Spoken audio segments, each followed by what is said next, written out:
நம்ம நாட்டோட முன்னாள் பிரதமர் மன்மோகன் சிங் அவர்கள் இறந்து போயிட்டாருங்க.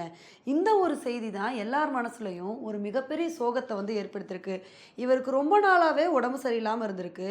எய்ம்ஸ் ஹாஸ்பிட்டல் அட்மிட் ஆகி ட்ரீட்மெண்ட் பார்த்துட்டு வந்திருக்காரு. ஆனா இன்னைக்கு என்னைக்கும் இல்லாத அளவுக்கு இவரோட உடல்நிலை ரொம்ப மோசமா வந்திருந்திருக்கு. அதனால இவரோட உடல்நிலை கவலைக்கிடமா இருக்கு அப்படின்னு நியூஸ்ல எல்லாத்துலயும் போட்டுட்டு வந்துட்டு இருந்தாங்க.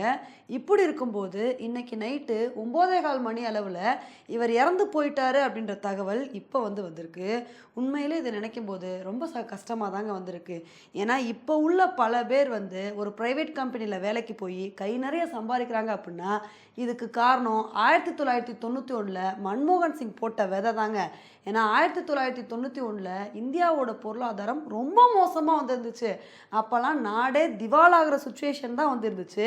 ஆனால் அந்த சமயத்தில் மன்மோகன் சிங் அவர்கள் ஃபினான்ஸ் மினிஸ்டராக இருந்தப்ப எல்பிஜி பாலிசி கொண்டு வந்தார். அதுக்கப்புறம் தான் நம்ம நாட்டில் நிறைய ப்ரைவேட் கம்பெனிஸ் வந்துச்சு. அதனால நிறைய யங்ஸ்டர்ஸ்க்கு வேலை வாய்ப்பு கிடச்சிச்சு.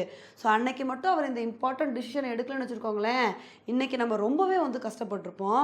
இவர் ஃபினான்ஸ் மினிஸ்டராக மட்டும் இல்லாமல் இவர் பிரதமராக இருந்தும் இந்தியாக்காண்டி நிறைய முக்கியமான முடிவுகளை எடுத்திருக்காரு. ஆனால் என்னதான் இவர் ஒரு நல்ல மனிதராக இருந்தாலுமே கூட இவர்னால் தன்னிச்சையாக செயல்படவே முடியலங்க. இவர் எப்பயுமே ஒரு அழுத்தத்துக்கு கீழேயே வேலை பார்க்குற மாதிரி ஒரு சுச்சுவேஷன் இருந்துச்சு. ஆனால் இவருக்கு என்னதான் நிறைய கெட்ட பேர் கிடைச்சாலும் அந்த கெட்ட பேருக்கெல்லாம் காரணம் இவர் இல்லைங்க. இது எல்லாத்துக்குமே என்ன காரணம் அப்படின்றது நமக்கு தெரியும். அப்பேற்பட்ட மனுஷன் இன்னைக்கு இல்லைன்னு நினைக்கும் போது தான் நமக்கு ரொம்பவே மனசுக்கு வருத்தமாக வந்திருக்கு. இவரோட ஆத்மா சாந்தி அடையணும் அப்படின்ட்டு நம்ம இறைவன்கிட்ட வேண்டிக்கலாம்.